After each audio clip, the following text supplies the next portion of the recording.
Hi, Karen Curry Parker here with your weekly Human Design Evolution Report. I feel like I've been saying the same thing week after week over and over and over again. So if you have found this message to be repetitive, bear with me. I know that sometimes we have to hear it a lot of times before it really lands and gels. So here's to a prayer and an intention that everything I've been saying for the last few months lands and gels for you because it's really important.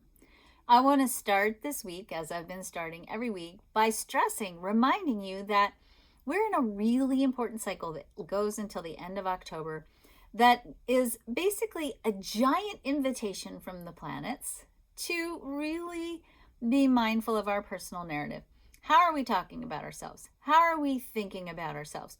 When we share and recount our past, is the story we're telling a story of learning and growth and expansion, or is it a story that keeps us trapped in cycles of victimhood, cycles of lack, cycles where perhaps the narrative we're telling isn't a strong enough or a powerful enough reflection narrative about how precious and valuable and irreplaceable we are in the cosmic plan? The stories we tell, and most importantly, not just the stories, but the language we use, sets the tone and the direction for our life. We see this in the channel 1333 in the G Center that says the narrative you hold, the way in which you interpret the past, the stories you tell about what happened to you and who you are actually set the tone and the direction for your life. That's the G Center. It programs the monopole. It calibrates your frequency. It starts making you notice, because when we use language, what happens is the language we use programs the reticular activating system in the brain, the RAS. This is a system in the brain that actually, based on what stories you're telling, starts to filter through all the stimuli that you're receiving and starts to only notice the stimuli that you have pre-programmed that reticular activating system to notice. The programming happens from the narrative you tell about who you are. So if you say I'm abundant, then you're programming this reticular activating system to start noticing all the abundance. If you say something else that maybe isn't so great, you're programming your mind to start noticing that out in the world. That's only one of the many, many, many things that the language and the narratives we hold do. The language and the narrative you tell about yourself, the cadence and the syntax of language is so powerful that geneticists can program it into radio frequency waves and use the syntax of language to actually splice DNA. You can change your genetics with the language that you use. We can see in the lab that when we use high quality, high frequency language, it actually affects us on a cellular level. Our DNA expands when we say positive and powerful things. Positive and powerful language, when the DNA expands, allows that DNA to hold higher frequencies of light. And that allows our nervous systems to function better. Language calibrates the heart and brings us into a state of coherence. Language, when I say a word, if I say the word money to you, I'm giving you a second just to think about the word money. When I say the word money to you, your brain produces neurotransmitters. Those neurotransmitters are in turn going to stimulate emotional energy. That emotional energy calibrates the heart and the magnetic monopole, that attractive force that lives in the heart of our human design, and it starts pulling into your experience things that match your emotional frequency. It's the language that we use and the meanings that we have, and those meanings come from the stories we tell, that determine which neurotransmitters are you going to produce in response to a language, in response to a word. So if I say the word money and you immediately start to panic because rent is due, because you don't know that you don't believe that there's enough, and you have a narrative that says you're not enough and you can't have enough and there never is enough, and you have a whole not enough thing going on as part of your narrative, you're literally programming your body to live in the information field, if you will, energetically, that is not enoughness. And that'll show up everywhere in your life. So the narratives and the stories we tell that are the meanings behind the words that trigger emotional frequencies are incredibly important. Okay? Incredibly important. So when you are telling a narrative that isn't worthy of who you are, that isn't a true story, that is a disempowering narrative, that is a narrative that particularly this week says, that you're not supported, that you don't have companionship, that nobody loves you, that your emotional needs can never get met, that whatever your relationship stories might be, whatever narratives you're telling yourself, end up ultimately becoming part of the information field that you're occupying. We have to tell a narrative that is strong enough and big enough and powerful enough to reframe our perspective and call us forward and allows us to grow into becoming the story we really want to be living. There are lots and lots and lots of ways that you can do this, but the very first, and I think the very easiest thing that we can do, and we see this in the code of human design, that the words we use, the actual words we use, start the process of reframing the narrative. It might not be the only thing you need to do. For many of us, our stories are rooted in trauma. They're rooted in epigenetic programming, ancestral memories. We have a lot of big stories that we need to rewrite on a collective level and on a personal level, on a family level.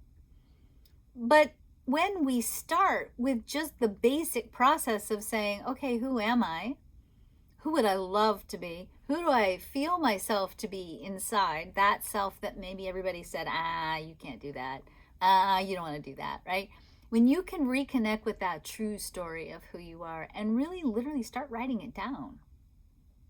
And not just writing it down, but like reading it and thinking about how you can really embody that story and starting to take micro steps sometimes to that story, doing ritual around that story, creating art around that story, in any way that you can, anchoring that narrative as a touch point in your consciousness so that you are consciously and deliberately continuing to refocus your perspective back to those true stories, those real meanings, those genuine, authentic aspects of who you are, those deconditioned aspects of who you are.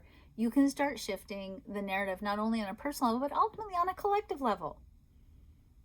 But it's going to require of you that you take the time and make the effort to figure out what stories are you actually telling right now. Are they true? Should you, are they really the stories you want to continue to live in? Or do you need to take those stories and rewrite them?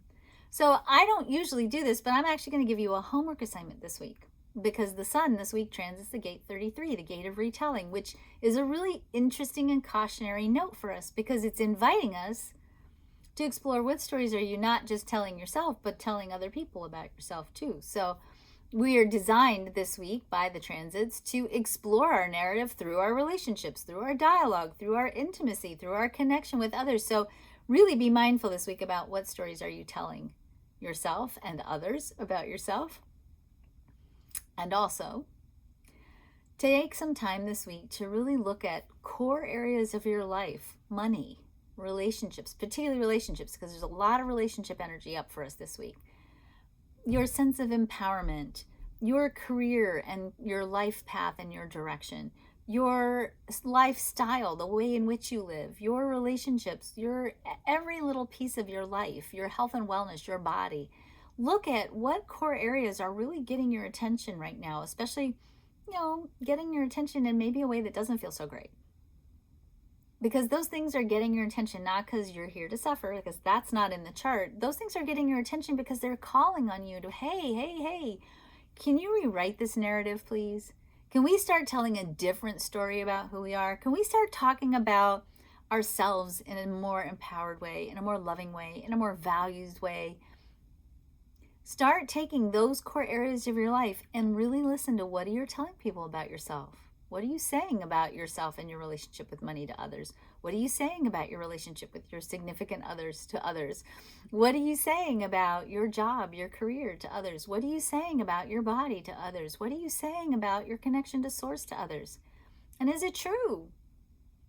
Is it really true? And if it's not true, or even if it is true or was true, if you were going to change that story and turn it into what you really want it to be, what would that story be? And commit to taking the time this week, because the planets are really wanting you to do this week. Commit to taking the time this week to actually craft that new narrative, write that new story, put it down, get a journal, put it in your journal, put it in a book, dictate it, make an art project about it, write a poem about it, whatever.